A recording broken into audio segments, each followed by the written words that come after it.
Vicariato Apostólico de Inírida, 25 años en los corazones de los guayñanos.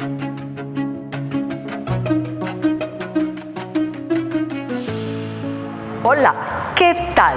Bienvenidos una vez más. Aquí estamos, como siempre, desde el Vicariato Apostólico de Inírida, en el departamento del Guainía, con su espacio Hablando con María, un magazine de tipo informativo y cultural. Hoy con un tema muy especial y es el tema de los museos, esos sitios donde se hace la recuperación de arte, de tradiciones, de cultura, pero con una condicionante muy especial. Nosotros en Inírida, con ese museo comunitario que existe desde hace 10 años y que está en la tarea de mantener, preservar la cultura colectiva, de reafirmar los valores y la ancestralidad de la comunidad.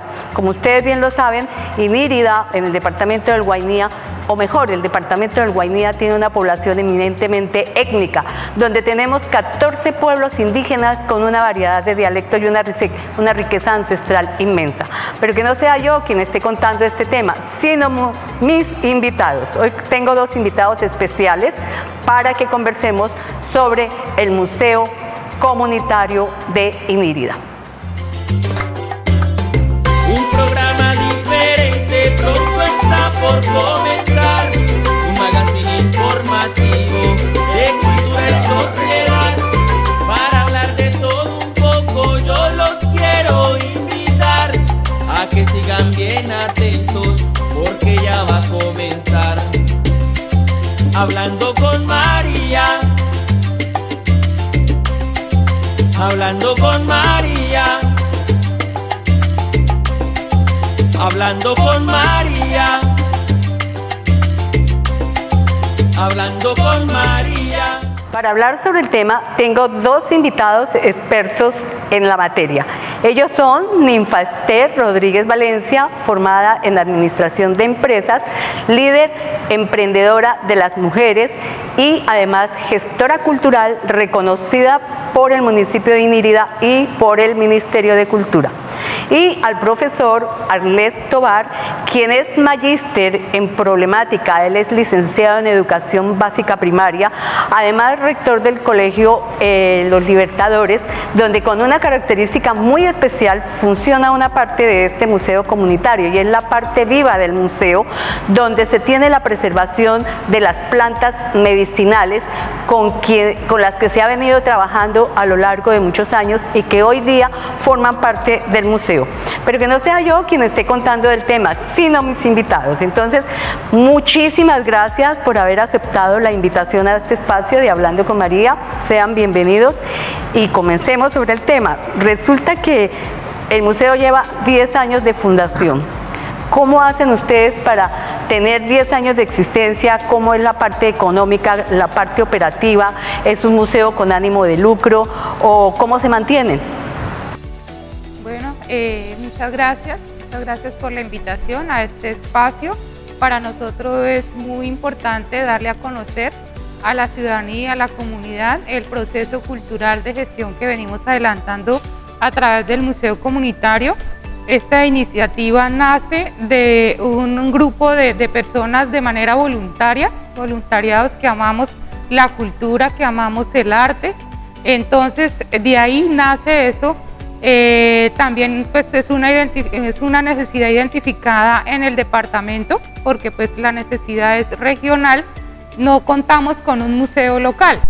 Por eso pues en aras de aportar a la construcción, a ese desarrollo social cultural del departamento, se construye de manera colectiva con unos voluntariados. Aquí hay varios compañeros, voy a mencionar algunos, que está Leslie Reina Montenegro, Magali Ortiz, está José Isidro Fernández, está Melvino Izquierdo y otros muchos más compañeros de pronto que ahora no nos acompañan, pero pues nos siguen de alguna manera desde cada uno donde se ubican, nos siguen aportando sus ideas.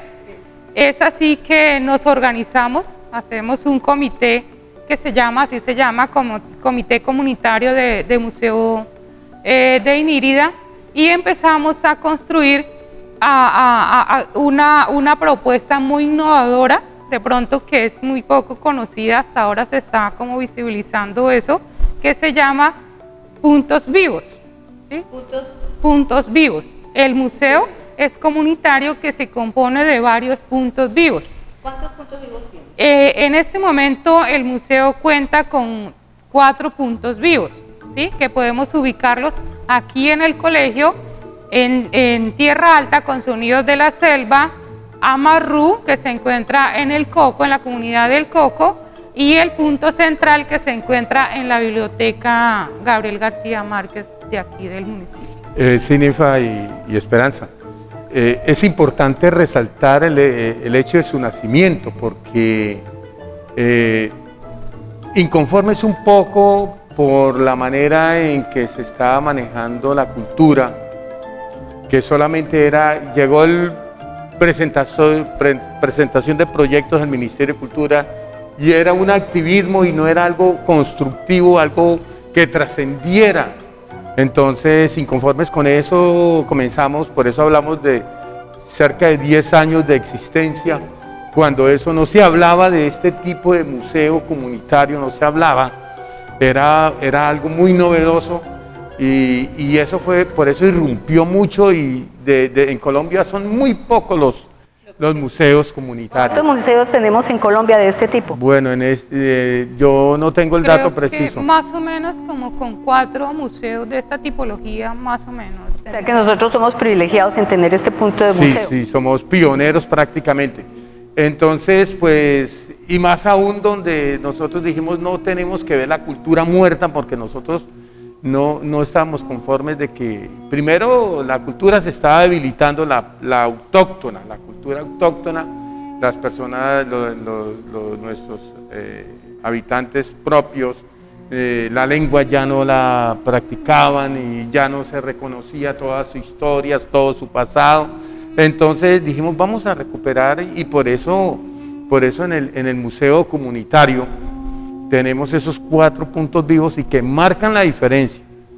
Hay un punto vivo que en este momento está latente, que estuvo vivo hasta cuando el gestor estuvo vivo. Octavio Jesús Bedoya, que en paz descanse. El punto arqueológico es muy fundamental, aunque ahora estamos en un proceso de recuperación de un poco de piezas arqueológicas y tenemos que hacer el proceso ante el ICAM para el reconocimiento y todo eso. Esa es una diferencia. Otro, como lo decía Ninfa, Sonidos de la Selva, que es la música, ¿sí? Sí, de cada uno, pero yo solamente quiero mencionar la gran diferencia de cada uno, porque cada uno tiene su argumento y, por ejemplo, en Sonidos de la Selva invito a que Ninfa en el momento dado lo presente. El de petroglifos, allá en el Parque Amarrú de la comunidad de Coco Viejo, y el de acá del Colegio de los Libertadores, donde estamos ubicados en este momento, que es la etnobotánica, donde está la sabiduría indígena de cómo la medicina tradicional, inmersa con mitos, tradiciones y leyendas, contribuye al bienestar de la comunidad. Y no solamente esto, no es solamente actividad, es también ir allá donde los estudiantes, enseñarles, venir articuladamente con los sabedores. Aquí desarrollamos de manera integral, porque eso, la cultura no podemos verla fraccionada. En este momento cada punto tiene su especialidad, pero sin lugar a dudas, al hablar de Sonidos de la Selva estamos hablando también de la medicina tradicional, y al hablar de las piezas arqueológicas también estamos hablando de la medicina tradicional, y el de Parque Rupestre Amarrú también. Entonces eso es integral. Quería preguntarle, con relación a la medicina tradicional, y usted, profesor, acaba de decir que vienen los sabedores, ¿tienen conferencias con los sabedores para que se haga esa transmisión del pensamiento ancestral? Claro. La alcaldía o cada uno de los gestores, la gobernación, se elaboran unos proyectos y encuentros de sabedores de diferentes grupos técnicos vienen acá al colegio y se encuentran de manera metodológica para cada tipo de población estudiantil. Ya en los grados superiores se articula con un proyecto que nace de la dirección de la profesora Selmira Padrón, que es el proyecto Semillero.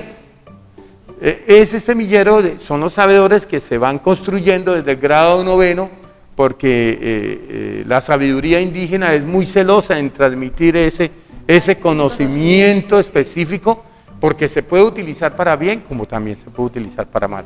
Entonces ellos son muy cuidadosos y ellos tienen sus reglas y tenemos que reconocer la reglamentación que ellos tienen. Entonces, inmerso con otro proyecto, por ejemplo el del Catumare, que el museo comunitario también elaboró bajo la dirección de Magali Ortiz.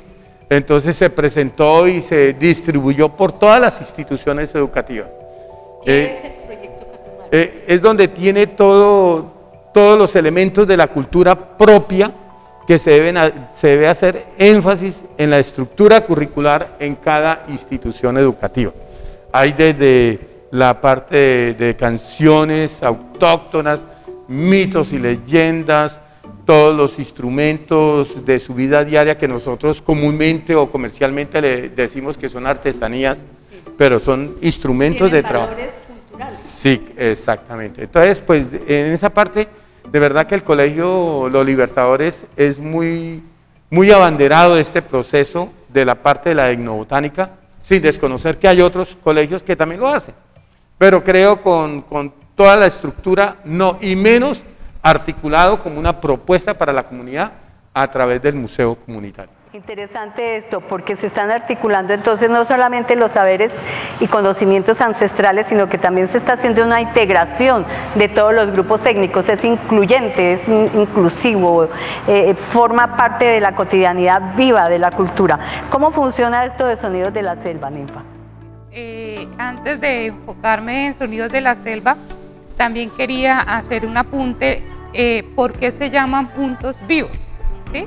Es porque esa es la diferencia y por eso esa tipología es como novedosa, digamos, en Colombia y se encuentra en muy pocos lugares. Porque nos hablan de museo y uno dice, bueno, vamos a ir a museo a ver un monumento, un cuadro, algo inerte, ¿cierto? Sin vida. Pero el museo comunitario es vida, ¿sí? Se dinamiza a través de los sabedores. Los sabedores son los que le dan vida. Los gestores culturales le dan vida, los niños, los jóvenes que participan de las actividades, los que reciben y los que promueven. Ahora hablaba de la transmisión de saberes, pues prácticamente eso es lo que hacemos a partir de cada uno de los puntos. Si vamos al Coco, bueno, tenemos las piedras, tenemos los petroglifos, pero vamos a tener el sabedor, que es Melvino, que vamos a recibir una información viva, directa del sabedor. ¿Sí?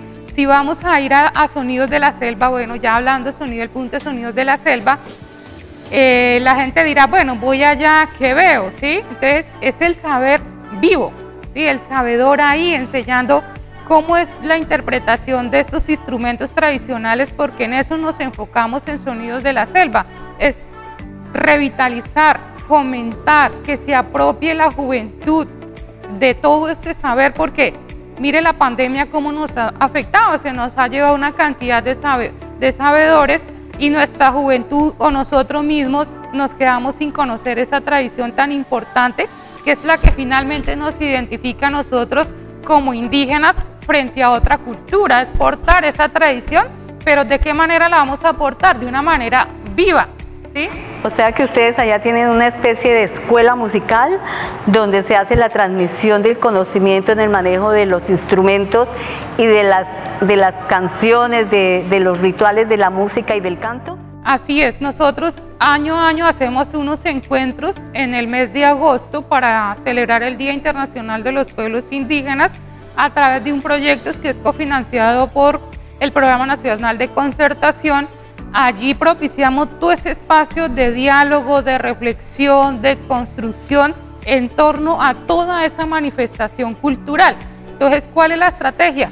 Siempre nuestra población objetiva es la niñez, la juventud, donde pueden encontrarse con estos sabedores y sabedoras, porque una de las que quiero resaltar el trabajo del museo es que queremos y hemos hecho que las mujeres de la comunidad también tengan voz en todo este proceso, porque ellas tienen muchas cosas que contarle a nuestros hijos. Ellas son portadoras de una tradición inmensamente grande. La parte de medicina tradicional, en ellas podemos encontrar toda esa sabiduría. Importante eso, porque tengo entendido que las mujeres son las gestoras del trabajo en el conuco principalmente, donde se reciben las primeras enseñanzas a los niños. Es como esa parte del kinder o del pre-kinder que en la cultura occidental se utiliza para incluir al niño una serie de saberes y de conocimientos. En nuestra parte indígena, ese conuco suple esa ítem del pre-kinder, y es allí donde se inicia en las saberes y en las tradiciones ancestrales. Pero me llama la atención también que tenemos dos elementos más que son puntos vivos.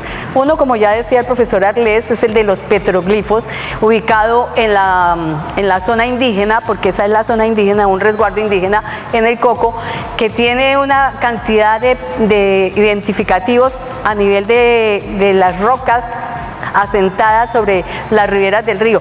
¿Cómo hemos hecho para que nosotros tengamos definitivamente una reseña, un registro de estos elementos tan importantes que forman parte de una cultura viva y que son patrimonio y un tesoro inmenso, no solamente para el departamento, sino para la humanidad, porque esos son recuerdos y rezagos de una cultura ancestral?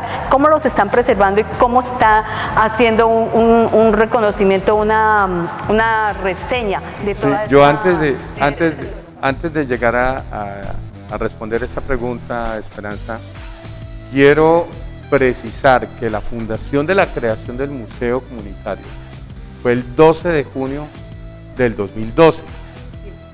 Eso éramos bastantes los que estábamos en la discusión, y de los bastantes que estamos en la discusión, somos los que quedamos como dirigentes del Museo Comunitario. Bueno, entonces, en cuanto a la conservación y todo el proceso de sostenimiento, también se podría hablar, ¿no es cierto? Porque Ninfa habló que nuestra propuesta de museo comunitario es voluntario y sin ánimo de lucro. Nosotros ¿Cómo se financia? Precisamente por eso ha sido una de las grandes dificultades, porque pues yo, gracias a Dios, soy rector del colegio y tengo cómo sostenerme, pero mis demás compañeros gestores no tienen un salario como para decir, bueno, si no me llegan turistas o algo así, no. Entonces, hay momentos, hay épocas del año en que nosotros hemos tenido unos bajones, no porque no exista en nosotros la razón de ser, sino que también tienen que dedicarse a otras actividades. Bueno, en cuanto a la conservación, nosotros desde cada punto vivo estamos generando estrategias de conservación y mantenimiento de cada uno de los puntos vivos, y nos apoyamos mutuamente para esa conservación. De los proyectos que ejecutamos también dejamos una partida para mejoramiento y conservación de los puntos vivos.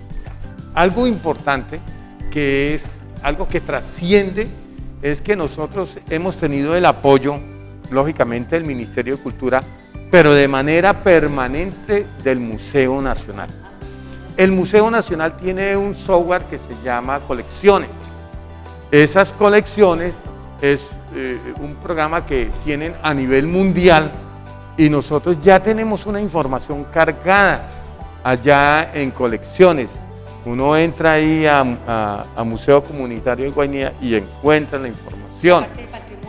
Sí, nosotros invitamos a aquellas personas que son muy inquietos en navegar, entrar allá a la plataforma del Museo Nacional y encuentran en el link de Colecciones, ahí van a Museo Comunitario y nos pueden encontrar. Tiene que alimentarse permanentemente. En este momento no está alimentado desde hace unos años que pusimos al día con la ayuda de los gestores del Museo Nacional, y pusimos. Entonces nosotros no solamente físicamente conservamos el Parque Amarrú, que también esas piezas, esos petroglifos con todo su significado, ya están cargados en esa página que les digo del programa de colecciones del Museo Nacional. Entonces, los invitamos. Nosotros no somos rimbombantes, porque de eso creo que muchas personas ni conocían de esta propuesta. Primero porque, pues, a decir verdad, muy pocos son los que nos interesan la cultura. Y segundo, que aquí la conectividad es muy pésima. Entonces, pues, nosotros, a pesar de eso, se logró todo el trabajo tecnológico para cargar esa información allí. Hay algo que me inquieta y a las personas que queremos esa preservación patrimonial ancestral, y es el hecho, por ejemplo, en el punto de Amarrú, en el sentido que en una época, por la explotación minera, se perdieron muchas obras de estos petroglifos. Hoy día ya encontramos la cultura de la preservación, y en este sentido creo que el proyecto RANSA ha sido también una protección para la preservación de estas obras monumentales. Pero hay muchas más. ¿Cómo van a hacer para recuperar o para clasificar a lo largo del río todas estas piezas que se encuentran? No sé, Ninfa, si quieres hablar acerca del trabajo que se viene realizando desde el Museo Comunitario con San Felipe, pues, teniendo en cuenta un cinturón que es un cinturón cultural por todo el Guaviare, baja acá, coge el Orinoco, sube por allá, pasa a Venezuela, baja por el Caciquiare y el río Negro y el río Guainía. Entonces es un recorrido cultural bastante interesante. Ninfa, cuéntelo. Es bueno también mencionar que esta propuesta no es suelta, ¿sí?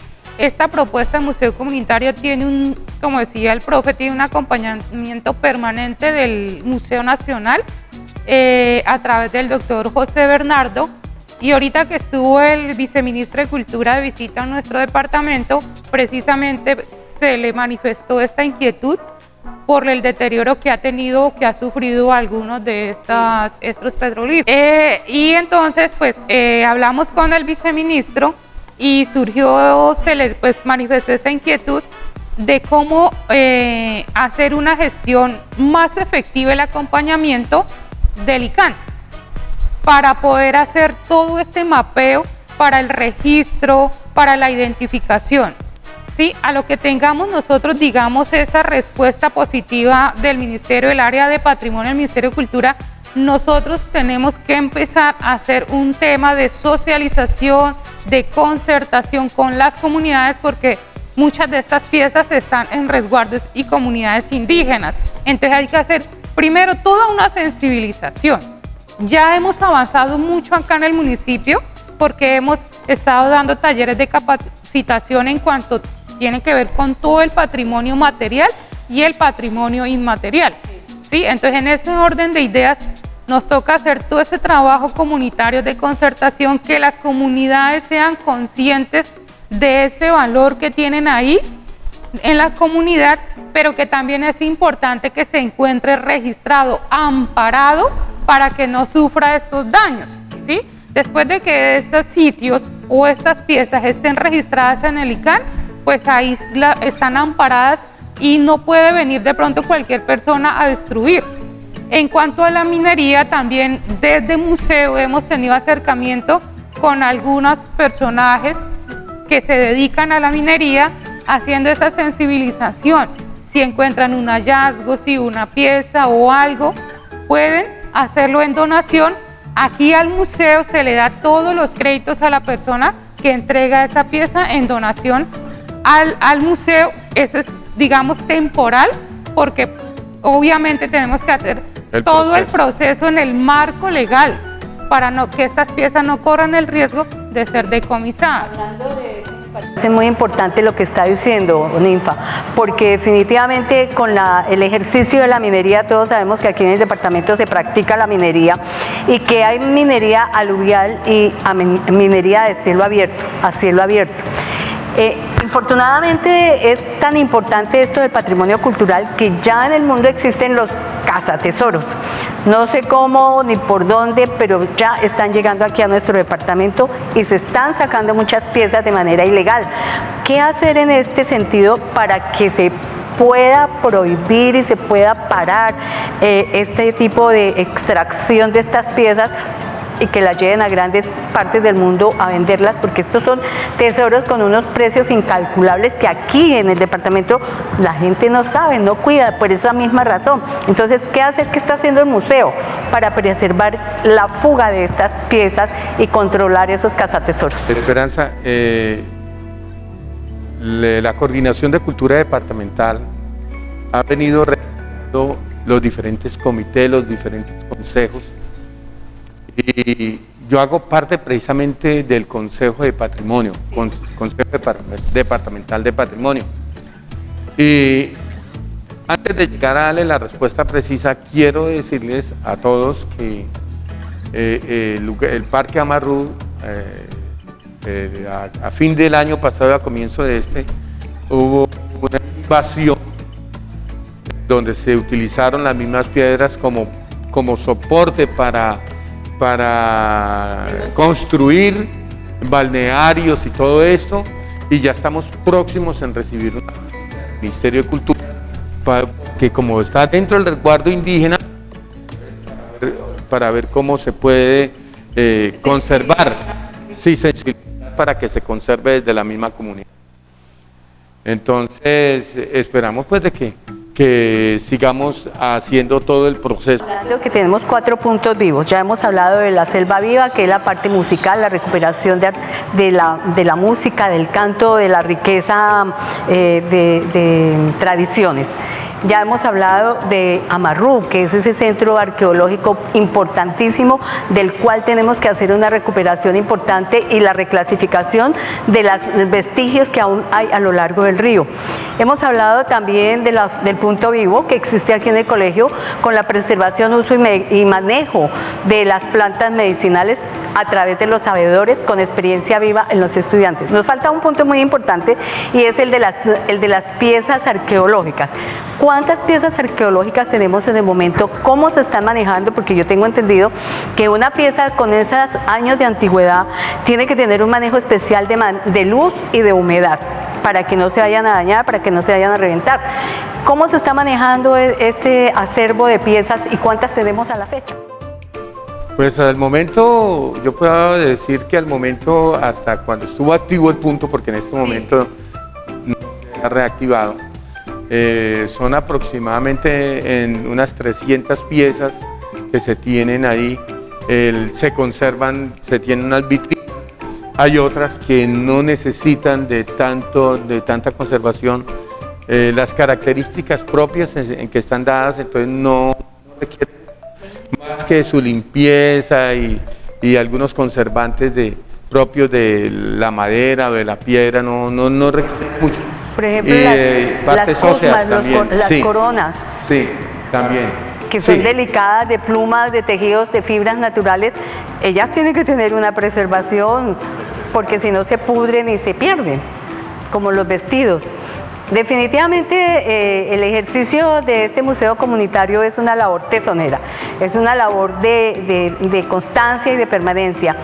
¿Qué beneficios han percibido desde el Museo Nacional en ejecución, apoyo a proyectos, recursos económicos? ¿Cómo es esa dinámica entre el Museo Comunitario y el Museo Nacional de Colombia? No, para nosotros ha sido fundamental, aparte de que tenemos todo el fortalecimiento en la construcción de guiones museográficos, de ellos también recibimos diferentes talleres en cuanto que tienen que ver la tipología del museo, nos ayudan a direccionar, digamos, procesos, inquietudes que tenemos. Ahorita en pandemia nos apoyaron con un mínimo recurso, pero con ese recurso logramos hacer muchas cosas que teníamos pendiente en el Museo Comunitario. Entonces, el apoyo del Museo Nacional ha sido en la gestión, en la implementación y seguimiento como a cada una de las estrategias y las actividades que estamos desarrollando, ha sido una pieza fundamental. Importante. Estamos en un proceso en el siglo XXI bajo una crisis mundial que es la pandemia, bajo una crisis de recursos, porque ya el empobrecimiento de los pueblos, no solamente en Latinoamérica, Sudamérica, sino en el mundo entero, se ha evidenciado. A pesar de todas estas circunstancias tan difíciles, veo que aquí se está trabajando, se está vigilando permanentemente y se está tomando las muestras y la recuperación de esas piezas. Pero quiero preguntar, monumentos de sitios vivos, de sitios sagrados, como son las piedras de Mavicure, como es la Laguna de las Brujas, donde se elaboraban o se practicaban una serie de rituales antiguamente en nuestras comunidades indígenas, y donde hoy, por ejemplo, Cerros de Mavicure es un punto de vista turístico, es el gancho para atraer el turismo. ¿Cómo están haciendo para la preservación y la exigencia en el sentido de que los turistas no arruinen estos paisajes, no dañen estas piezas y respeten la tradición de las comunidades que viven alrededor de ellas, como por ejemplo la comunidad de Remanso, que vive al pie de Mavicure? Sí, mire, nosotros como museo comunitario directamente no tenemos injerencia, pero sí como miembros del museo comunitario estamos en el consejo departamental, y de ahí podemos estar proponiendo, vigilando, todo esto. Sí se conoce que se ha motivado mucho la parte turística de los cerros de Mavicure. Hace poco, hace 20 días, me enteré de la construcción en medio de los dos cerros de unas cabañas. Voy a llevarlo a la próxima sesión del Consejo de Patrimonio para evaluar y tomar las medidas al respecto, porque pues en primer lugar se ve que como que es un atropello al patrimonio cultural. Sí, pero vamos a ver, porque parece ser que hay un consentimiento de la comunidad, pero vamos a ver si ese consentimiento está bien estructurado, si hay una consulta previa, si el gobierno nacional, porque eso es inmenso, el patrimonio cultural de los cerros de Mavicure, tanto así, gracias a ese patrimonio el museo comunitario gestionó y todo, y vino el autor de la película El abrazo de la serpiente, ¿cómo es que llama? Ciro Guerra. Ciro Cruz. Ciro Guerra. Ciro Guerra, exactamente, vino acá y todo eso. Entonces nosotros como museo comunitario no tenemos injerencia directa, pero sí podemos contribuir en cualquier momento al patrimonio cultural. Llamado a las personas que tienen injerencia en el orden nacional para que también formen parte de esa preservación cultural, porque no es solamente la riqueza del departamento del Guainía, ni es solamente la riqueza de los puntos étnicos, sino que es la riqueza del mundo. Somos patrimonio inmaterial de la humanidad como tal, entonces hay que tener un cuidado en la preservación de esta riqueza. Entonces, conclusión que podemos decir, que definitivamente el patrimonio está permanentemente arraigado, preservado, guardado celosamente por la tarea que viene desarrollando el Museo Comunitario y que viene a futuro con las acciones del Museo Comunitario. Bueno, nosotros pretendemos que la propuesta que tenemos, la parte de instituciones educativas, en primer lugar hablo porque es el campo que es que de verdad en las instituciones educativas, a través de ese proyecto de Catumare que les hablé hace rato, se está retroalimentando esa propuesta mucho más contundente para que la estructura curricular sea más consolidada y podamos llegar a todas las instituciones o establecimientos educativos del departamento, pero no solamente para tenerlo como está ahora en muchas instituciones, allá guardadito, sino que sea un elemento de obligatorio cumplimiento, porque de esa manera no solamente construimos cultura, fortalecemos nuestra cultura, sino que comenzamos a tener un diálogo tú a tú con la demás cultura. Sí, o sea, desde el museo que la cultura está viva, ¿sí? Eso lo hemos identificado a través de los diferentes procesos que trabajamos, que hay una cultura viva, pero que está debilitada. ¿Debilitada por qué? Pues por la influencia de otras culturas. Entonces, ese es el trabajo de nosotros como gestores culturales, no solamente del museo, es también un llamado de atención, digamos, a todo el sector cultural. Es el trabajo día a día de cómo hacer que estas culturas sean fomentadas, reconocidas de manera también muy responsable, ¿sí? Eso es un punto muy importante. Es como transmitir eso de manera muy responsable porque es nuestra nueva generación y eso es lo que pretende el museo, que se reciba esto de manera en lo más posible, digamos, directo, ¿sí? Del sabedor, que esa información quede en la juventud como debe ser, para que ellos puedan continuar con ese trabajo pues en las nuevas generaciones. 10 años de permanencia en una ciudad, en un departamento, ya son un cúmulo de experiencia y de conocimiento. Ya es una enseñanza y ya es una manera de aprender a direccionar las formas de preservación ancestral y cultural. Me quedaría una última pregunta y es ¿cómo involucramos a los sabedores en toda esta actividad del museo? Porque son personas que ya en esta época de la vida ya son de años, 80, 85, 90 años, y que por las circunstancias de invasión, no solamente del coloniaje que se ha venido desarrollando en el departamento, mucha colonización agresiva de muchas partes, especialmente la minería, ellos se han vuelto unas personas reservadas, celosas de transmitir su información, de transmitir su cultura.